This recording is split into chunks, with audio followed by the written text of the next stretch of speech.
everyone. A warm welcome to you all and thank you very much for joining us. My name is Andy Summers. I'm one of the co-founders of the Architecture Fringe. And along with my colleagues here, Raina Armstrong and Shona Common, we welcome you to the second edition of the Fortnight Fringe. Today we're joined by award-winning photographer and filmmaker Chris Leslie. Hello, Chris. Hi, Andy. You all right? Welcome. How are you today? Good. Yes. Good. Good. Chris first started taking photographs back in the mid-1990s during a visit to Croatia. Today, he'll take us on a 24-year visual journey from the former Yugoslavia of 1996 to early 21st century Scotland, exploring how the urban environment is shaped by violence, from war to urban reorganisation. Presenting previously unseen imagery, Chris will take us back to the many post-conflict towns and cities in Croatia and to Sarajevo, the capital of Bosnia Herzegovina. Later, we'll arrive into the urban shifts of regeneration in Glasgow to see the destruction and reconstruction of entire neighbourhoods as the city prepared for the looming 2014 Commonwealth Games. So we hand over to Chris. I'd like to share your screen and just start when you're ready. Okay.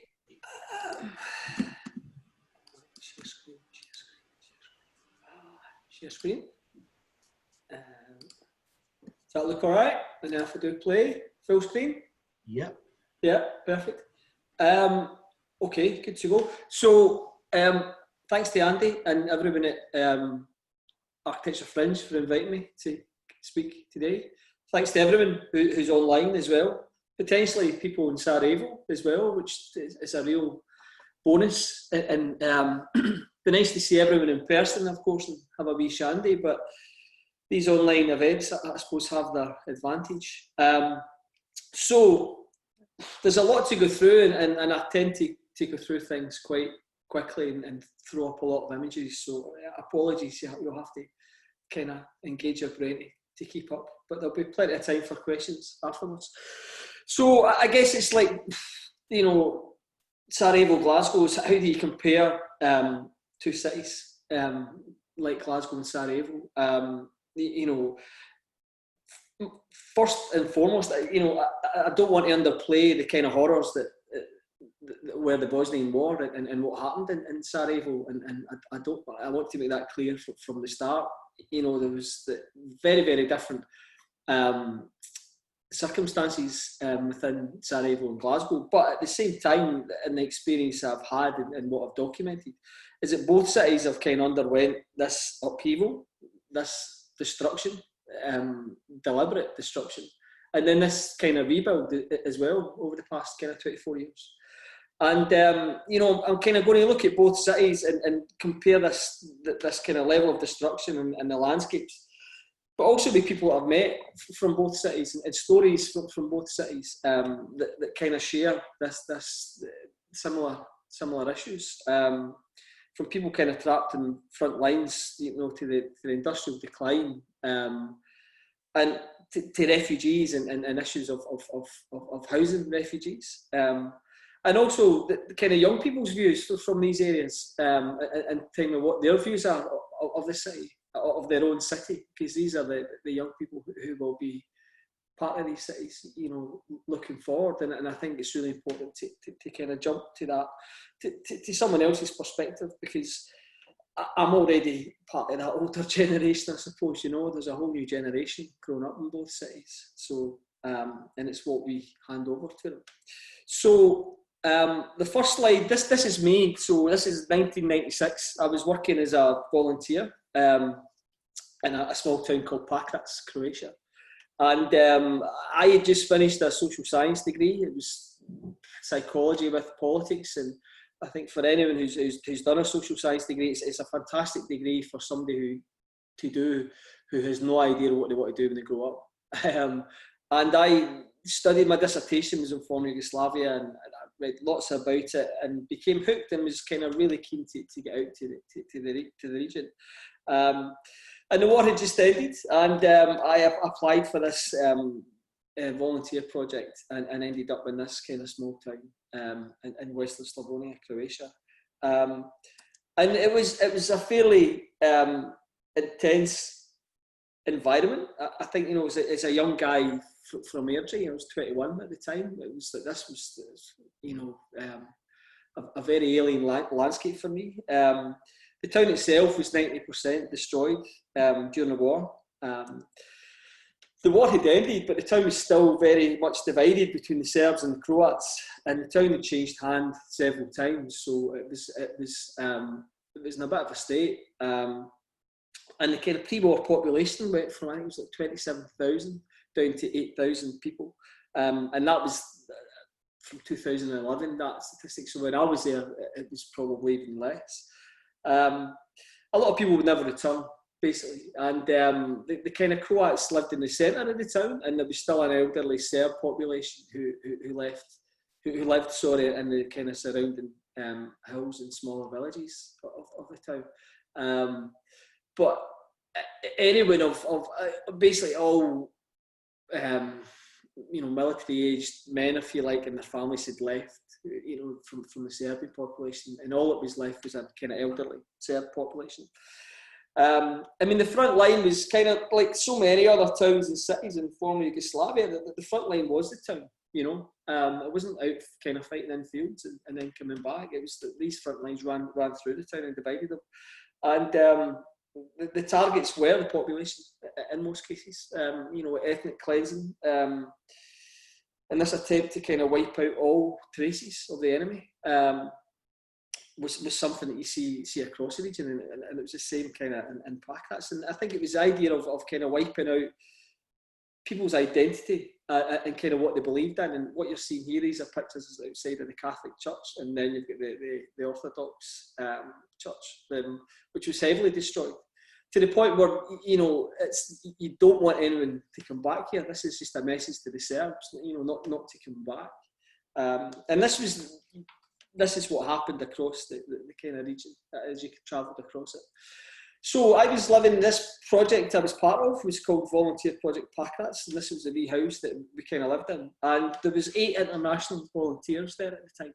And the kind of idea was that you lived in the town, the idea, and this is one of the first kind of important lessons for me, is the idea of gaining people's trust and kind of respect to document their lives in their town. Is you have to be part of it, you have to live it, you have to breathe it, you have to suffer it in many cases. And it was a hard place to live. It was a hard place for me. I spoke very little language. The project itself was kind of falling apart as well. And there was this kind of, underlying stress that kind of permeated throughout the town as people tried to kind of rebuild their lives. So there kind of be different roles in the project. It was a social reconstruction project, and we worked with both sides of the community. Helping to rebuild homes. There was a little bit of kind of farming, kids projects, community visits. And I guess the community visits were probably the most memorable for me, where we visited a lot of elderly people living alone on former front lines. And this was a lady, Luba, Pakrac Luba we called her, who had lived in this apartment throughout the war. And the front line ran right through our block, if you like. So she spent the entire kind of war shouting at the Croat soldiers from her bedroom, and then she could run across to her living room and shout at the Serb soldiers from her, and this was her whole experience of war. It was just running back and forward, shouting at different soldiers out the window. And she had a lot of issues, a lot of post-traumatic stress, but fundamentally a lot of kind of loneliness as well, because she lived in one of these areas that was kind of heavily destroyed as well, just in the outskirts of the town. So there was a lot of kind of visits like that.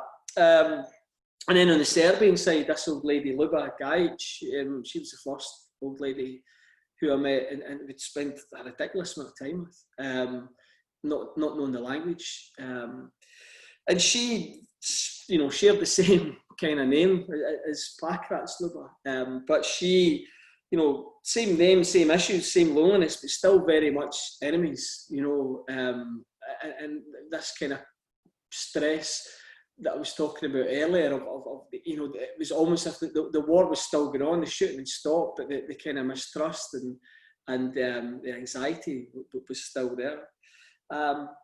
So I spent 4 months here, and this project ended. As I left, I was one of the last volunteers to kind of leave it. All the kind of funding went from the project. Croatia was no longer a sexy area, but by this point, and all the funding was going to Bosnia because the war had just ended. several months earlier there. And but it was a kind of period of my life that had a huge impact on me, on my kind of outlook, and my kind of journey into photography, because I wasn't a photographer at this point. I had a camera, but I was in no ways saw myself as a photographer. I only have limited photographs from that time, and these are the ones that kind of survived. But in many ways, I guess what was interesting for this town, Pakrac, for me, was the idea that it's probably the last place that I experienced, because as soon as you get into photography, and as soon as you start putting a camera around your shoulder or into your bag, that idea of experiencing somewhere is gone for me now.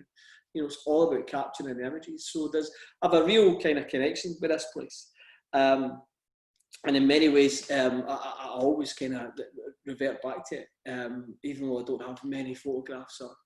But for me, it was a kind of pivotal time as a young guy from Airdrie, living in this destroyed environment. It started to shape a lot of kind of ideas of identity and what happened and what comes next, and this idea, how do people rebuild their lives, and particularly in places where when the cameras leave, if you like, because there's no longer an interest in these areas. The war's over, so everyone goes home, and well, that's great, the war's over, so what next? What happens next? How do kind of people rebuild their lives? And that's something I became interested in. So moving on to Sarajevo. So my first time in Sarajevo was late '96, and that was we went down when we were in Pakrac. We kind of snuck across the border, if you like. And the kind of city was still under curfew at this time. The war had ended, but by I think 9 or 10 o'clock, you weren't allowed out in the streets. It was a very heavily destroyed town, city, sorry. And Pakrac was this idea of a small kind of rural town, if you like, that was heavily destroyed. Sarajevo was citywide destruction. You'd never experienced anything like this. I remember driving past the airport, and it was almost like a kind of World War II film set. It was like Dresden, 1945, but you had permeated with these 1960s kind of housing blocks, brought you back to that reality of that this is now. And to explain briefly, Sarajevo was surrounded. It's in a valley surrounded by hills, which were taken by the Bosnian Serbs, who kind of held the city under siege for almost 4 years. It was the longest siege of modern day history. And water, electricity was cut. People were pounded by daily shelling, sniper fire, and 10,000 people were killed in the city alone, and over 1,000 of them were children. So it was a fairly brutal war, and pretty much of the focus of what went on in Bosnia was focused around Sarajevo and that siege. And again, the idea that the front line areas across neighbourhoods, across streets, buildings, and much of the residential areas were still in ruins, and they were in ruins for a long time. I went back to Sarajevo pretty much every year from 96 to 97 onwards. And again, like in Pakrac, these targets of the city were hospitals, churches, mosques, TV stations, orphanages. It was the destruction in Sarajevo was herbicide. It was in that level of total destruction, annihilation of the city, and anything that it stood for. And the picture on the right was the Oslo Virginia, which was a local newspaper of Sarajevo, which was again deliberately targeted. And they kept printing during the war, and they kept distributing their newspapers throughout the siege as a kind of defiance, against those trying to attack the city. And there was a lot of that going on. There was a lot of examples of that. There was a lot of people, because Sarajevo, I think, to the kind of surrounding Bosnian Serbs was, in many ways, people say that it was what Yugoslavia was, in terms of this kind of city of civilizations, of many different religions, and people all living together, and living together happily. And the kind of annihilation and the destruction of that was something that the Bosnian Serbs who surrounded the city wanted to do. So this kind of deliberate destruction of the city and kind of landmarks. So I was there, I initially was there teaching, bizarrely, teaching kids in an orphanage photography, and it was a project that I set up. This is kind of one of my star pupils and good friend, Augie Tomic. And I spent time in the city with these kids and set up a dark room in a basement in an orphanage. And again, my photography wasn't really important to me. I guess it was the experience in running this project. And like in Pakrac, I wanted to do something useful. I didn't want to just arrive and kind of be a war tourist. And I wanted to kind of give something back. So it was the idea of the project with a small kind of creative outlet to help kids. But it also meant as well, I guess, looking back, is, you know, I ran around the streets of Sarajevo with these kids, and it was a fantastic experience that I'll never get again, and getting access to all these places and getting to know the city and getting to know the young people.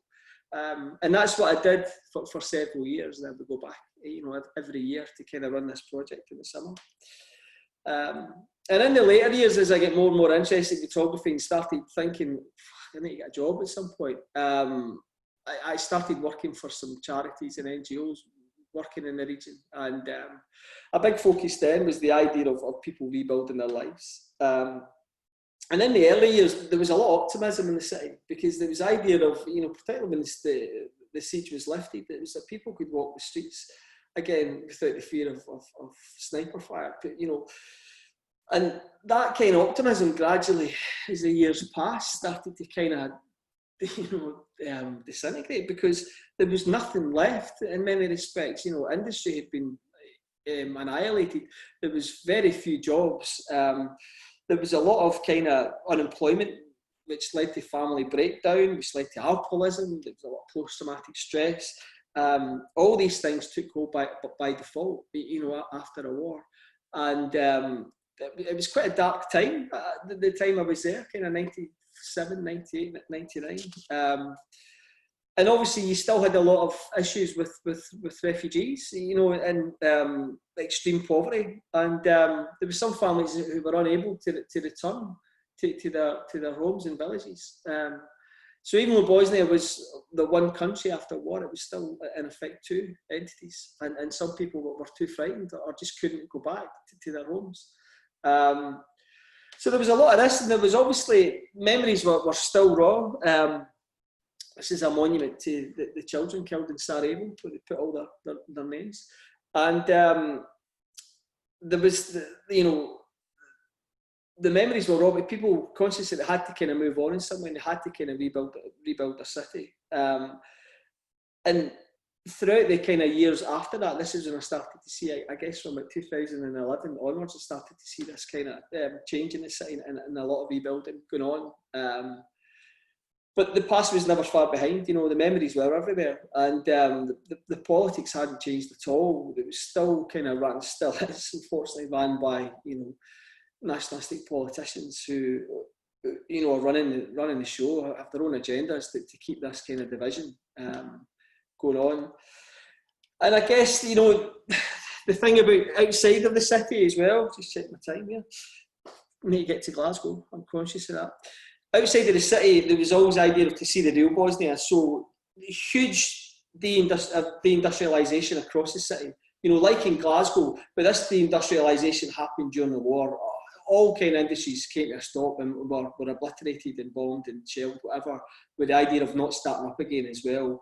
And this was a town called Vares, which was a kind of mining town, which I went to and documented some of the people we met here.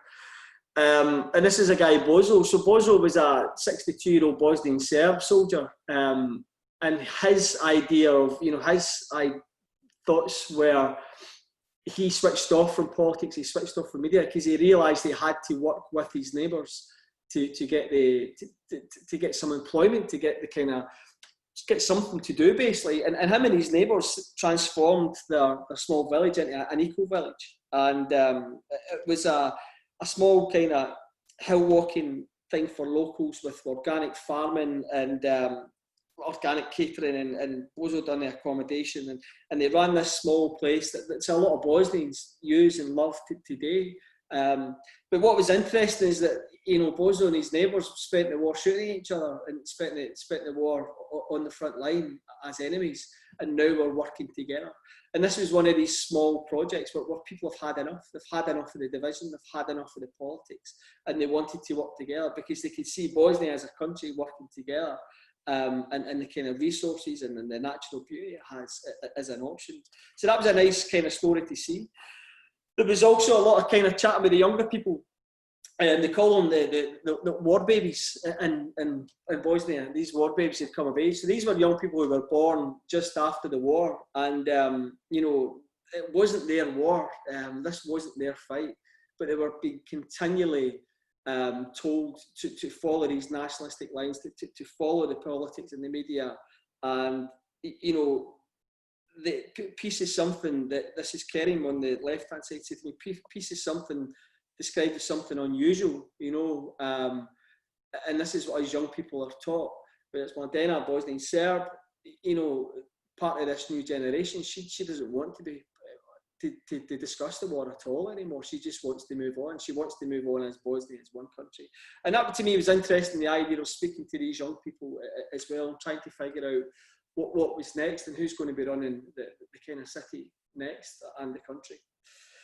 So that's a whirlwind of Bosnia. So from there came Glasgow and came Kilmarnock. And this was, I documented several areas in the city as part of a master's course. This was 2007, so it's Kilmarnock. And the project itself lasted 8 years, and it was a kind of self-funded, self-initiated project that I just kept documenting, sorry. And it was like in Pakrac, it was that idea of a long-term project, but also the idea of documenting the city where I lived in, you know, the idea of being part of something and being part of the city, and to be trusted. And I guess to have the right to document it as well. And you know, living in Glasgow's a hard city to live in, and I think anyone's got the right to, I wouldn't say the key to the city, but they'll certainly get the right to document it, because there are so many issues within it. So, like in the Balkans, again, it was this idea of Glasgow was on this cusp of this major upheaval, demolition and rebuild. And right away, there was kind of landscapes that just took me back to being in the front line of Sarajevo. And I was living in Brisbane at the time, so this was literally just round the corner from me. And I was just astounded at the kind of landscape, and that it had been left this long. And again, like in Varese, you know, the idea of the Kilmarnock's issues and a lot of issues in Glasgow, a lot of places, sorry, in Glasgow, particularly around East End, is the deindustrialisation in the 1970s and all the kind of problems that kind of led to. So Kilmarnock was like a ghost town, you know, when I started documenting it. And then you think of its population went from 50,000 people to 20,000 people. So there was no one kind of really left in terms of what the community was. And again, I started speaking with the kind of younger people of Kilmarnock as well, like I'd done in Bosnia, with the idea of what their expectations of change and how you make Kilmarnock better, how you make Glasgow better, you know, what are their fears and aspirations and stuff. You know, and Kilmarnock at that time, I guess, still is in many ways, you know, there's areas of Glasgow that are very territorial, particularly young people, that's went back decades. And that had kind of gone from Kilmarnock because there was hardly anyone there. But these young people were just kind of really desperate for people to move in and desperate for the idea of opportunities as well, and the idea of opportunities and jobs and all that was promised, because Kilmarnock would be hosting the Commonwealth Games in 2014. So all these changes that were going to come were going to affect them. This was all for the youth. And there was a kind of conflict between what they were thinking and what the kind of powers that be and the politicians were telling them. Because in Kilmarnock as well, there was a really interesting level of acceptance where there was so many apprenticeships that were going to be awarded to young people in Kilmarnock in the East End, in terms of, you know, being joiners, electricians, plumbers, and it was all over the media, and it was part of the big campaign to attract the games to Glasgow. But there was no one telling these young people that they could be the architects or the civil engineers or the surveyors. You know, there was a certain level of expectation as well, and a certain bit of conflict there. And I think when you look at Dalmarnock, the idea of creating that kind of clean slate allows for that, and allows for people to feel they'd be happy with any kind of change, to be honest. And then Margaret Giaconelli was another lady I met, and again, I didn't even know anyone lived in her building. I was shooting the building thinking it was empty and didn't even see the wee net curtains and the ornaments. And she leaned out the window and she told me her story. And very quickly on Margaret, she'd lived in their home alone in that area for so many years, and had been waiting on a kind of price. She was the only person who bought her house. So there was when the land in Dalmarnock and the Commonwealth Games are coming, you know, Margaret thought that's the ideal time for her to sell on and move on and get a decent price for her house. But that wasn't to be. She was offered like £35,000 for her home. That was the valuation of it. So there was a long-standing dispute there between Margaret and Glasgow City about what to do with her. But again, Margaret's story, she just reminded me so much of kind of Pakrac's Luba, going back to Pakrac's and that old lady living in the front line in one of these buildings, alone for so many years. And these kind of stories started to kind of match up. As much as the environments were very similar, there was very similar stories going on in Glasgow, like there was in Pakrac's. And then very briefly on George Redmond, the local councillor area, you know, George would always say someone needs to take it on the chin here. That has to be Margaret. People have waited for this generation for years and years. And there was a lot at stake in Dalmarnock, you know, and I remember going to speak to George as a master's student. So I was the wee student from the area in his eyes. And he used to speak about how, you know, the area had been ethnically cleansed of all the bad families and how he was, you know, personally responsible for Dalmarnock's, you know, rise from the ashes, etc. And that was an extraordinary comment for any elected member to make. And then I went back and seen him about a year later when I'd graduated to make a Picture Channel 4 documentary, but he gave very different answers there. But it was just that this idea of people in power as well in the aftermath of conflicts or kind of rebuilding and huge regeneration schemes. You know, that the land is then worth a fortune, and there is just so much that's not right with it. But that's for another talk. So moving on quickly, Margaret's evicted, her home's flattened, and Dalmarnock's then given a kind of clean sheet, if you like, for the Commonwealth Games. A clean sheet to kind of start all over again, and that's kind of very similar to Glasgow and its approach to regeneration. Certainly go through cycles of that. And then for me, the next big focus again, which took me straight back to Bosnia, was this idea of kind of the high-rise flats that were being systematically destroyed across the city. These were all labelled as sink estates. These are all places that failed. And it was, you get different ways of demolition, and this demolition with a picking machine, I don't know the technical term for it, but it takes a long time to bring a building down. And you see exposed apartment blocks, and you can see straight through, and you can see the colours. And it took me back in lots of memories. I've got friends, a friend that lived in Sarajevo, whose whole apartment was taken out by a shell. And you could see it on the outside, where the apartment had been taken out with a shell, but the rest of the building was still standing. But this idea that, you know, the irony of this was the building in Glasgow was the enemy, and every level of this building, every apartment was going to have to go, because the idea that we bring down these sink estate high-rise flats, then, you know, you bring down the buildings and you end all the kind of social problems that are associated with it. So that was a strong kind of visual connection as well. And I started to kind of uncover stories and start to speak to people and to find out what their kind of thoughts were of it. You know, first and last residents, tracking people down, and getting into a lot of abandoned buildings, which again, bizarrely took me back to Pakrac with this idea of ethnically cleansed homes. And people, again, to very different circumstances comparing Pakrac's ethnic cleansing and what went on in the Oaklands, but there was a lot of rooms where you would go, there was a lot of things left behind, there was a lot of people's belongings, and there was a real kind of chaotic nature to the way that people had left and moved on, and where had they moved on to, and that brought me, kind of started this project in many ways, going through different parts of the city that had been partially demolished, abandoned, and you would always find things left behind. And that started the whole project right from 2007, right the way through.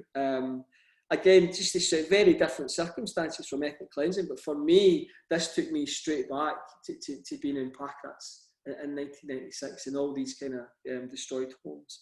And I wanted to find out why they were destroyed. I wanted to find out the turning point of and who made the decisions and what did the residents think. So all these things were kind of linked up with my early days in the Balkans. And again, the last residents as well, you would find that the last residents were really keen to tell those stories because nobody else had actually spoke to them about it. You know, the idea of high-rise flats going down in Glasgow was a norm because it's good and it's part of regeneration and isn't that swell, but there was no one kind of asking the residents about their opinions and asking, you know, their feelings on it and etc. So I would find that I've got hours and hours of audio interviews with the last residents of all these blocks because people were really keen to tell their stories. And then the last resident, perhaps the most famous one, documents a guy, Jamal, who was a failed asylum seeker, Iraqi Kurdish asylum seeker, who was living alone in Red Road in one block for 8 months. Well, the rest of the blocks were being brought down. And he'd lived there terrified. He was destitute, and destitute meant that the Home Office didn't believe his story, and they wanted to deport him. So he stayed in that home for 8 months because he was petrified if he left the flat, he'd be out of the country. And all around him, you know, all these blocks were being brought down. And I kind of juxtaposed that story with the first residents moving in. You know, this idea of Red Road being the kind of that utopian vision of housing in the late 60s to then being this kind of dystopian nightmare for Jamal. And it was just an extraordinary thing to come across in Glasgow in 2013. You know, this guy had his own, there was a lift shaft for the kind of demolition crew, and he had his own emergency power button. You know, he just shouldn't have been there, and he shouldn't have been there for that amount of time, you know. But there was nobody really that interested in telling his story. So, moving on quickly, the whole, I guess, Red Road Flats were the kind of poster girl, say, of that swathe of regeneration in Glasgow. And by the time I'd finished the project, I think it was like 40% of all high-rise flats had gone. And there was very little, as I said earlier, very little reporting on it, and kind of viewpoint from the residents. There was a lot of nostalgia in it and a lot of talk of the good old days, but nobody wanted to talk about the kind of bad old days. So these blocks kind of lay, like, you know, in the front line for this a long period of time until the idea of kind of blown up these blocks for the Commonwealth Games opening ceremony. That was the idea, and it was an idea that failed. And never actually happened, but it just showed to me that the kind of deep level of hatred of these blocks and the kind of naive idea that people wouldn't question why you were blowing up failed social housing in front of an audience of 1 billion people. So they claim for the opening ceremony. So just to kind of wrap up, I've been through quite a lot here, but just, I guess, 24, 25 years on, you know, Glasgow today, and all this destruction and upheaval that's kind of happened, you know, has it been worth it? What's it brought? So the image in the left is the Athletes' Village when it opened, you know, and go back to that frontline Sarajevo that Dalmarnock was. This is a very pleasing image, and it's very hard to argue how this kind of rebuild and this regeneration isn't a good thing for the city. And obviously you've got Sight Hill as well on the right hand side, this new kind of award-winning site housing estate has sprung up very quickly, and you know, that replaces a kind of failed grey monolithic, 8 slab blocks that were renowned for drugs and crime and all these things. So visually, it's a very positive kind of step, if you like, and on the surface, it looks fantastic. But when you kind of dig a wee bit deeper, and I went back to Kilmarnock and spoke to some of the residents living in what was left of the kind of 1950s Kilmarnock housing, there's a great sense of loss. There's a great sense of loss that Kilmarnock will never be Kilmarnock again. That idea of the community's kind of gone from it. And the Athletes' Village that was built, the main kind of housing area there that was built, as Kilmarnock, it's another kind of entity. There's also a great kind of housing inequality now as well, with all these new builds in Kilmarnock and then people still living in other conditions. There's an inequality there that people are kind of unhappy with. And I guess for Red Road, there's this kind of lunar landscape that's left empty and devoid of any kind of life. I think that apparently there is a plan to do some housing there, but that land's been left for a long time like that. The image on the right, I've done some work around Postle Park not too long ago, I think around September time, and I was kind of blown away by the kind of state of things up there. The kind of the tenement clearance that kind of took place in the 70s and 80s is now overrun by a kind of urban kind of wasteland, woodland. Streets are blocked off and everybody just kind of fly tips. So I guess in that way, Glasgow's still got a lot to do. There's still areas in the city that require a lot of investment and require a lot of regeneration. So this kind of is still going on in Glasgow. This never stops in Glasgow, it seems, and there's still a lot of work to do. And I guess Sarajevo, the last I was there last year was the last time I was there. I mean, overall I've been in the city probably about 20 times over the past 4 years. The Sarajevo, that experience, the Sarajevo I saw in '96 is gone now. It's actually very hard to find evidence of the war damage when you go through the city. You have to actively kind of look for it. There's been a lot of investment in the city.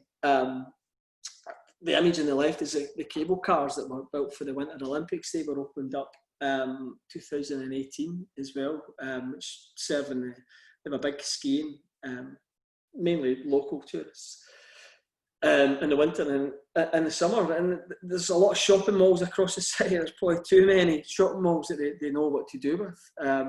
So on the surface, it very much looks like any kind of European city. It's full of tourists as well just now. I've never seen so many tourists, and this can only be a good thing. This can only be, and it's something that the city kind of has to work out. But again, going back to that idea of everyone, very few people venture out with Sarajevo, and this kind of wealth and this kind of interest and investment has to go across the rest of the country.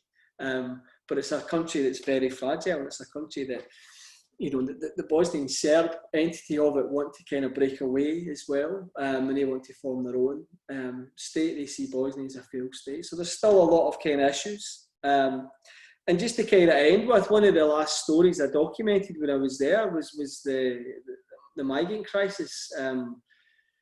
Bosnia and Croatia became one of the routes for the kind of migrants from the Middle East Africa.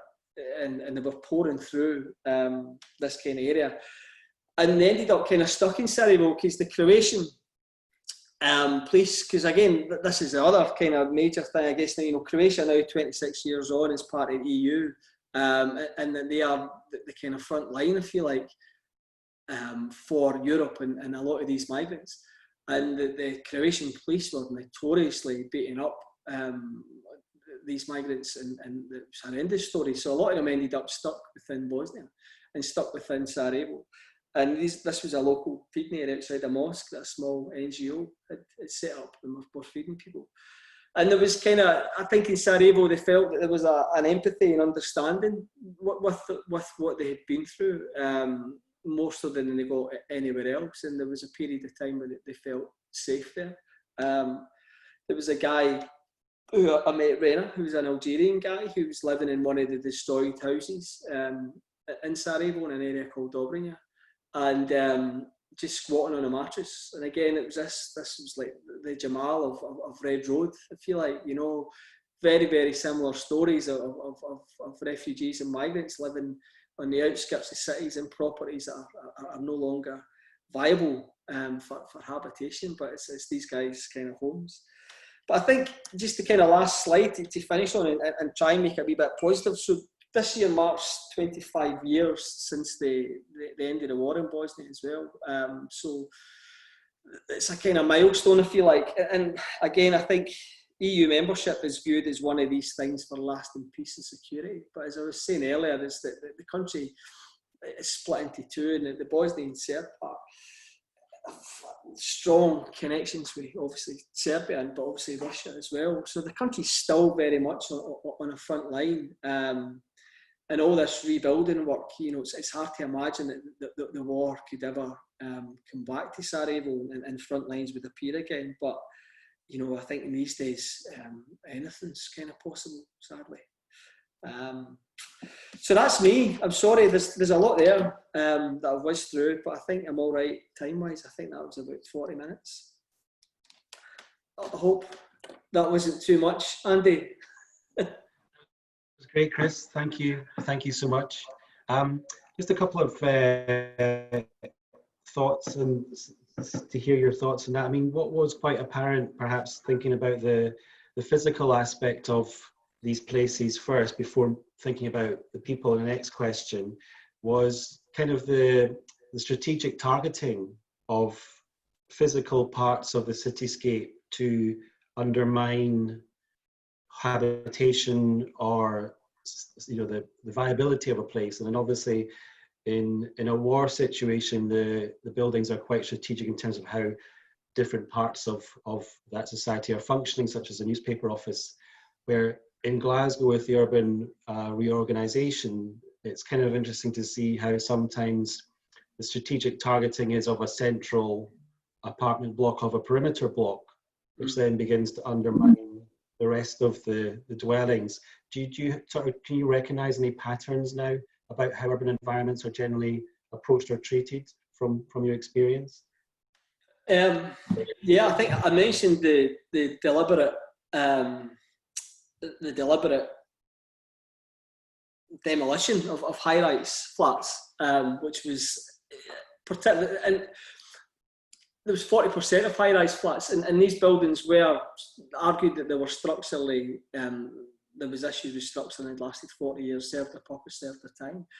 But the idea that they were viewed intrinsically with the idea of giving, you know, a kind of rebirth to these areas, you know, and this is why with the Commonwealth Games and that idea of blowing up Red Road was seen as, to be seen as Glasgow's rebirth and emergence again, you know. So there was real deep hatred of these buildings, yeah, and unfortunately it was residential buildings as well, that kind of were the target of it, and any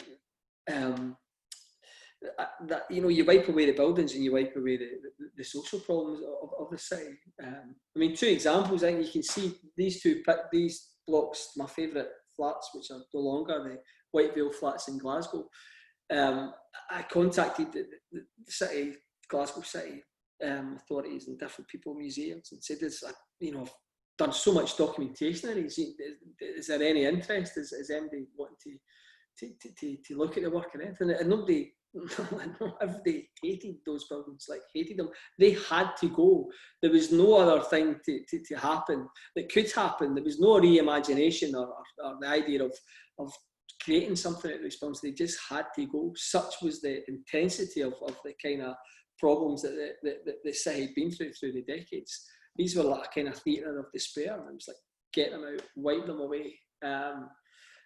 Little bit around documentation around Red Roads, that ticked the box for Glasgow Life, Glasgow City Council. This idea of, you know, we've romanticised the high-rise blocks now, so the rest of them can just go. Yeah.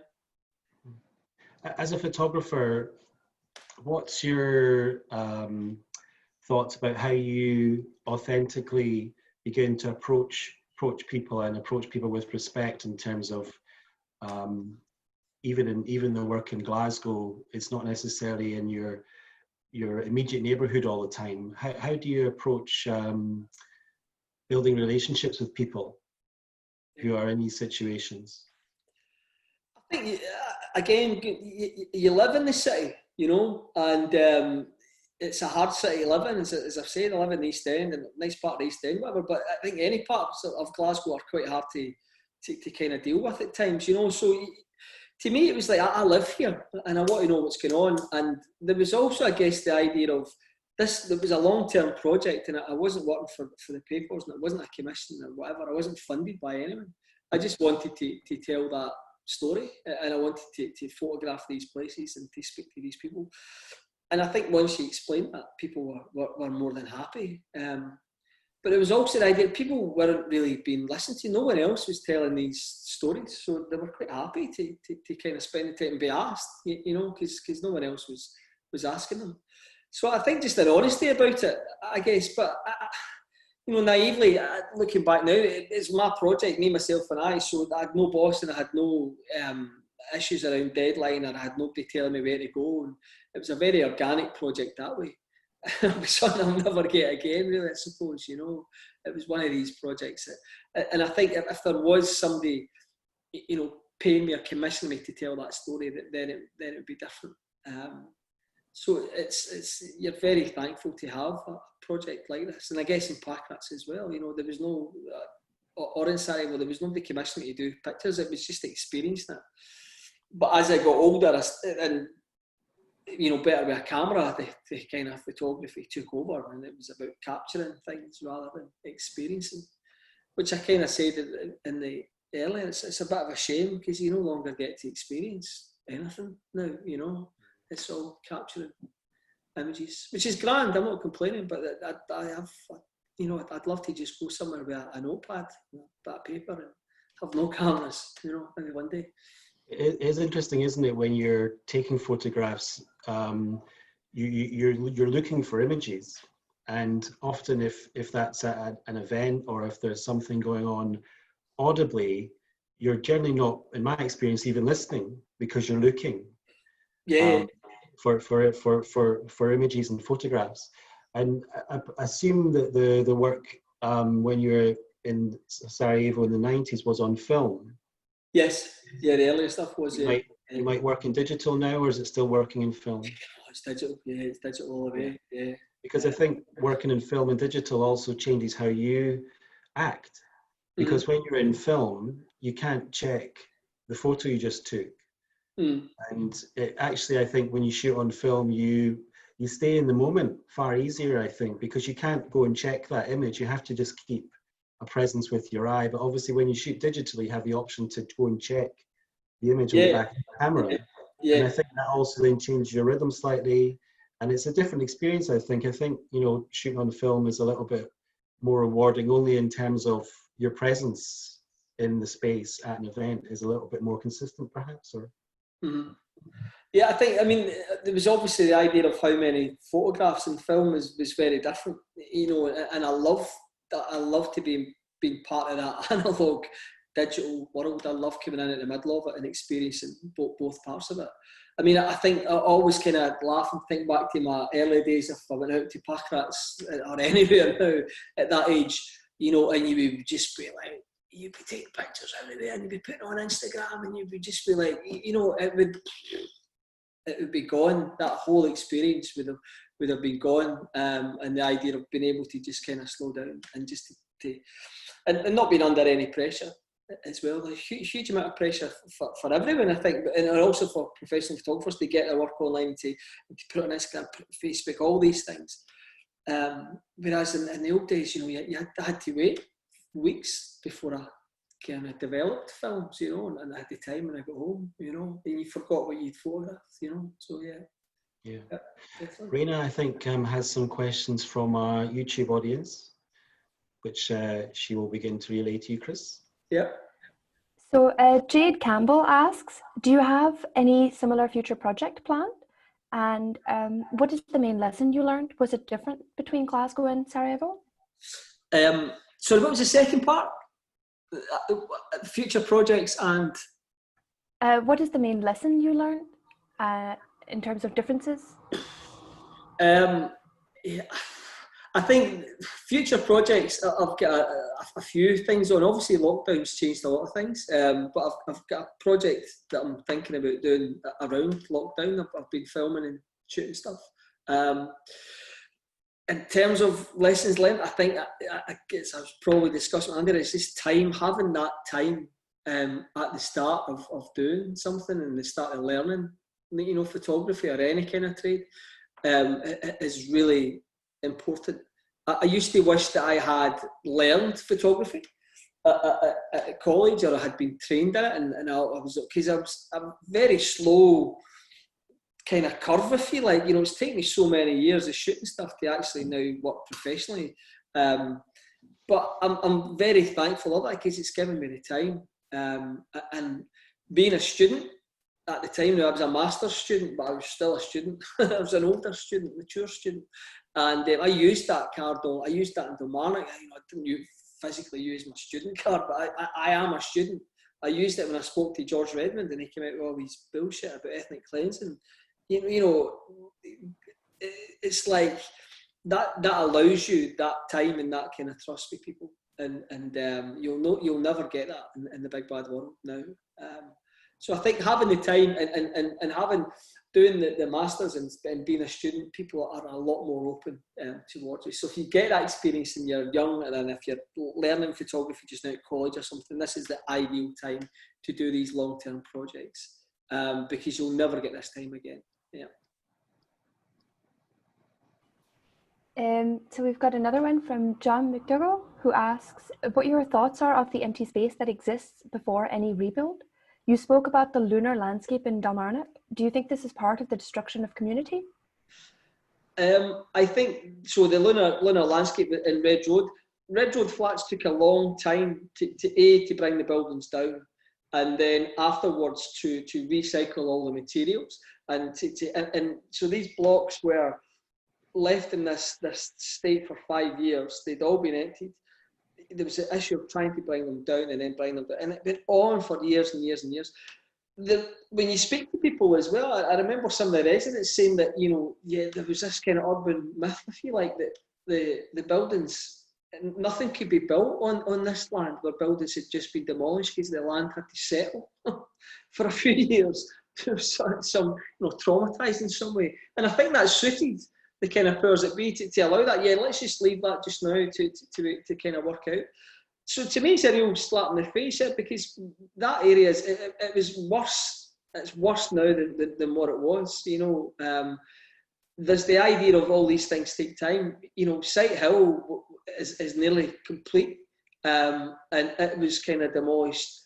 You know, at the same time as kind of Red Road as well. So there's nothing kind of stopping this kind of rebirth of these places, except I don't know if it's a will, or if it's obviously money and things like that, but it's a real slap in the face, I think, to live next to a building that's condemned and no longer fit for purpose, and yet it takes about 15 years for actually something to happen in that kind of process from being announced to be demolished to being demolished, and then for the land to be cleared, and then the gates to be locked. And there's nothing there, because there is nothing there. And the failure of Red Road and many other communities was there was no community. There was no community facilities. So you can build all the new housing you like as well, which you see all over, particularly north of the city. But there's nothing there. There's no community there. There's no facilities. There's no concept, I feel like, of trying to create a community. You know, I see that particularly in the north of the city. It's kind of prevalent. We're lucky in the East End and the South Side, and you can get to the different areas, and Dennison's got a community, whatever. But in the north of the city, there's none of that. You know, and it's because it's divided by the motorway. There's lots of issues that I guess you can start to look at, and this is trying to connect Sight Hill with the city, with this new bridge that's been developed over the motorway, and this is the idea of trying to bring these places closer, I feel like, but there's just areas, the north of the Glasgow, even with the new housing, just there's nothing there. You know, it's a real shame. Yeah. There's a few more. There's Jade Campbell asks, what did you prefer, working in black and white or in colour? Black and white film, yeah, was fantastic. But I used to have two bodies, so I'd have one with colour film and one with black and white. And wow, that idea of shooting with one camera around and able to shoot, get two different images out of it. Yeah. But I think black and white for the developing, and I spent a long time in darkroom looking at these images and printing them again and again. First love is always black and white, and the kind of ease of it. So you can teach kids it, and that's what I've done in Sarajevo for kind of 3-4 summers. It's easy to do, and there's a real love for it, I think, and that seeing those images come up in the dark room and all those kind of cliches are so true, but they're easy to do. You can do it in the basement of an orphanage in Sarajevo. All you need is a bit of darkness and a wee bit of water, some chemicals, and it's easy. Yeah. And Adam Coleman asks, you described the way that some of the citizens of Sarajevo were active in rebuilding their city. I wondered how you feel this changed their relation to their city and how this compares with Glasgow.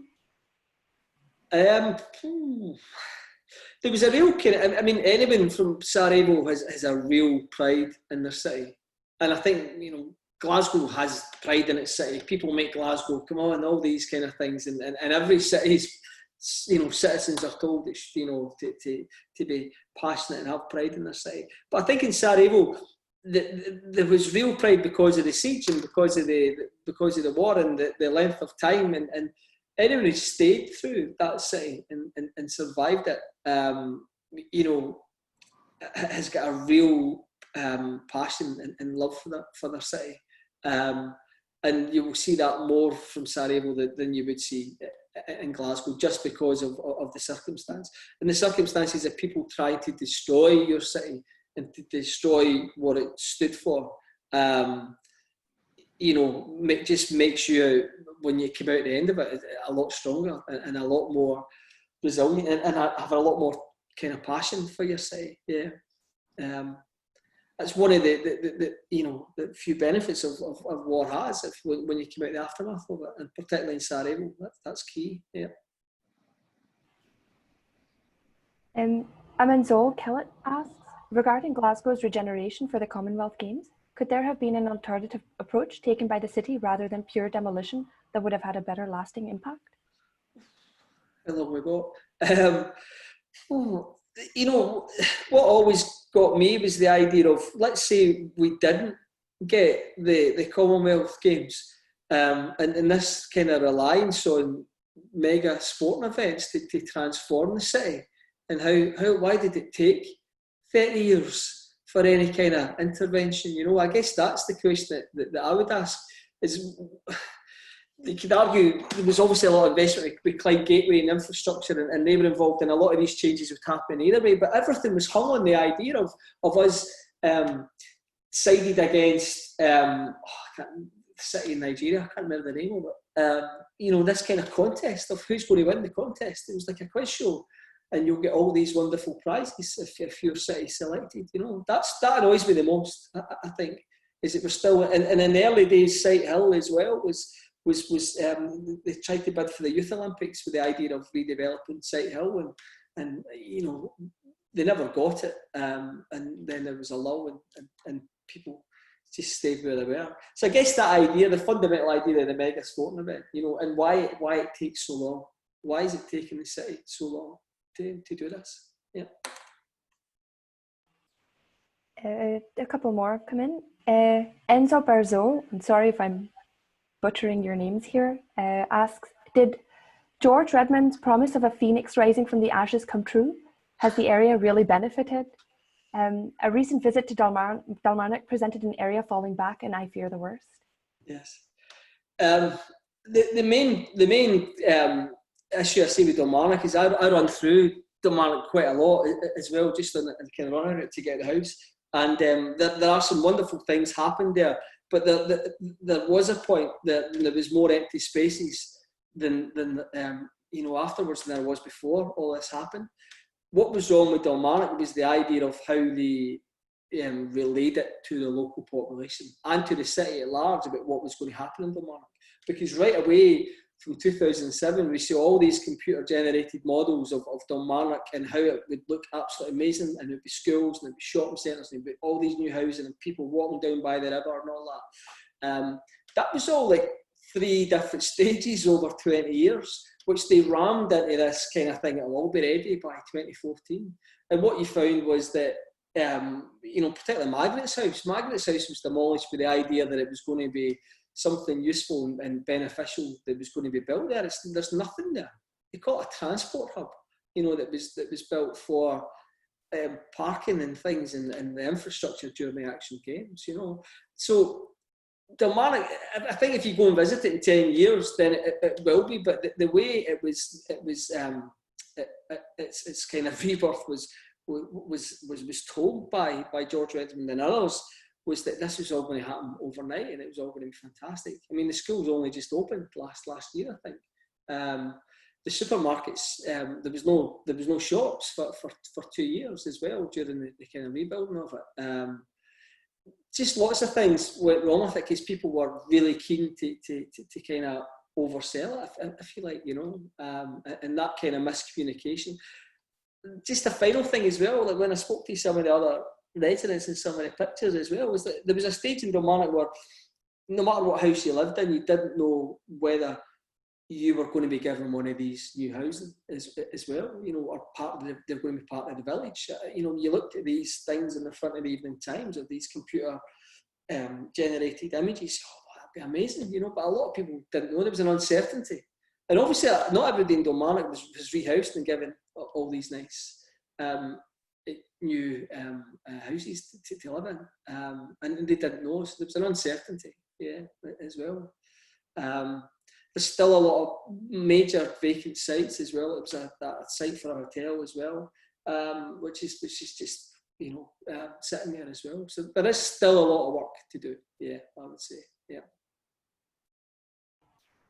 And we've got one last question, which is, what other photographers or photographers' work inspired or influenced you?